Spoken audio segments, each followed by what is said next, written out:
అతను చనిపోయే ముందుగా తన కుమారుని పిలిచి చెప్పాడు.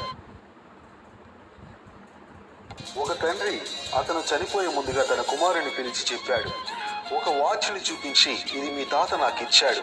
ఇది సుమారు 200 సంవత్సరాల పురాతనమైనది. నేను చనిపోవడానికి ముందుగా దీనిని నీకు ఇస్తున్నాను. కనుక నీవు వెళ్ళు, దీనిని అమ్ముతున్నానని చెప్పు, ఎంత ఇస్తారో కనుక్కో అని అన్నాడు. ఆ కొడుకు జ్యువెలరీ షాప్కు వెళ్ళి, ఇది 200 సంవత్సరాల క్రితం వాచ్, ఎంతకు పోతుంది అని అడిగాడు. తన తండ్రి దగ్గరికి తిరిగి వచ్చి చెప్పాడు.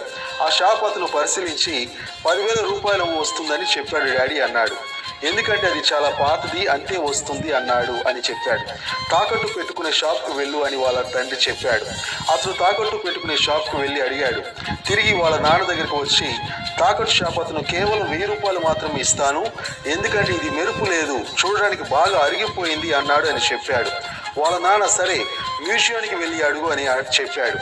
కొడుకు మ్యూజియంకి వెళ్ళి అడిగాడు, ఇది ఎంతకి పోతుంది అని. అడిగి తిరిగి ఇంటికి వచ్చి, డాడీ, ఆ మ్యూజియం మేనేజర్ పరిశోధన చేయించి ఆ వాచ్కి 4 కోట్లు ఇస్తాను, ఎందుకంటే ఇది చాలా అరుదైన వస్తువు, దీనిని పురాతన అరుదైన వస్తువు ఉంచే దగ్గర పెట్టాలి అని అన్నాడు అని తండ్రితో చెప్పాడు.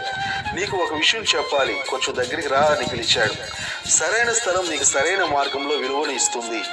నీవు రాంగ్ ప్లేస్లో ఉంటే నీ విలువను నీవు కనుక్కోవద్దు, మరియు నీకు విలువ నువ్వు ఇవ్వకపోతే కోపం తెచ్చుకోవద్దు. నీ విలువను తెలిసిన వారు నిన్ను అభినందిస్తారు. నీ విలువను లెక్కించలేని చోట ఉండి ఏమి ప్రయోజనం? జీవితంలో దేవుడు ఒక్కొక్కరికి కొన్ని టాలెంట్స్ ఇస్తారు, దాన్ని నీవు కనుగొనాలి, దానికి విలువనిచ్చే చోటులో ఉండాలి. అప్పుడు జీవితం ఇంత విలువైనదా అని మంచి ప్రతిఫలమును నీవు చూస్తావని తండ్రి కొడుకు చెప్పాడు.